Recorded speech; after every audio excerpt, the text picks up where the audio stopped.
Thank you vice chairman sir. Sir, हमारे देश के सम्माननीय गृह मंत्री जी, जिन्होंने अपने सम्माननीय हाथों में वो डोर पकड़ी हुई है जिस पर हमारे देश के कानून व्यवस्था की पतंग सवार है सर। बेशक ये जिम्मेदारी बहुत बड़ी है, हमारे देश की जनता ने ये जिम्मेदारी इनको सौंपी है सर, और जमहूरियत के सांचों में इंसानियत को ढालकर भारत के निर्माण का महान कार्य की जिम्मेदारी भी भारत की जनता ने इन्हीं को सौंपी है। न्याय, भाईचारा, शांति, उन्नति, प्रगति, संस्कृति के रंगों से बने हुए इंद्रधनुष को निखारने की जिम्मेदारी भी देश की जनता ने आप ही को दी है सर। आदरणीय गृह मंत्री जी ने लोकसभा में अपने भाषण में कहा था, ये बिल संविधान के धाराओं को लेकर ही, उसके अनुसार ही लाया गया है। लेकिन सर, जब इन्होंने कहा कि इसमें असंवैधानिक कुछ नहीं है सर, आर्टिकल 239 के की उन्होंने बात की थी। Any law passed by the national capital territory of Delhi can be amended by the parliament. Sir, 243P and 243R of the Constitution of India says, to constitute municipalities, the power lies with the state governments. Article 246, read with the 7th schedule, entry 7 of the state list, the power to constitute municipal corporation is the states.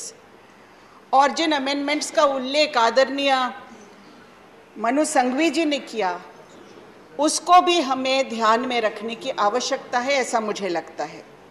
एक और बात सम्माननीय गृह मंत्री जी ने लोकसभा के अपने भाषण में कही थी, उन्होंने इमरजेंसी के बारे में बात कही थी वहाँ सर। जो इमरजेंसी हर भारतीय की नज़र में इतिहास का सबसे निंदनीय और सबसे काला दौर माना जाता है, 1975 और 1977 के बीच में।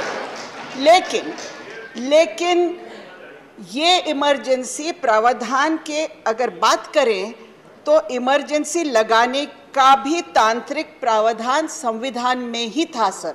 उस समय बहाना चाहे कुछ हो, लेकिन तांत्रिक धाराओं के आधार पर ही इमरजेंसी लगाई गई थी।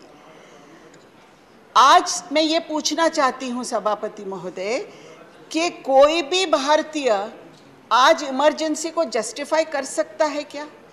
या कोई भी भारतीय, हम में से कोई भी, अगर इस इमरजेंसी को उसके पॉलिटिकल संबंध, उसके पॉलिटिकल होलसम कॉन्टेक्स्ट के बगैर हम देख सकते हैं क्या? नहीं। इस तरह का बिल सदन में लाते हुए समय कोऑपरेटिव फेडरलिज्म को भूल नहीं सकते हैं इस बिल के संदर्भ में सर। कोऑपरेटिव फेडरलिज्म की बात सिर्फ धाराओं से हम नहीं कर सकते हैं। कोऑपरेटिव फेडरलिज्म की बात इस बिल के संदर्भ में core spirit of the constitution से करना आवश्यक है, और कोर स्पिरिट को हम कभी इग्नोर नहीं कर सकते। Sir, just give me a minute. लेकिन सर, संख्या के बलबूते पर तो ये बिल पास हो जाएगा, इसमें दुमत नहीं है। लेकिन इतिहास कहीं हमें वो सवाल न करे जो सवाल आज हम इमरजेंसी पे कर रहे हैं। इस बात को ध्यान में रखना जरूरी है। आज जो जनता ने जनादेश देकर दिल्ली सरकार में जो सरकार को बिठाई है सर, उनको जो जिम्मेदारी दी है, एक इलेक्टेड सरकार बनाई है, उन पर विश्वास रखा है। मैं ये कहना चाहूँगी आज कि अगर हमारी सरकार, हमारी यूनियन गवर्नमेंट इस बिल को पास करने से पहले उस सरकार से बात करती, उन्हें कॉन्फिडेंस में लेती, उनके साथ संवैधानिक चर्चा करती, तो वो एक विशाल मन की और सही कोऑपरेटिव फेडरलिज्म का सबूत होता था सर।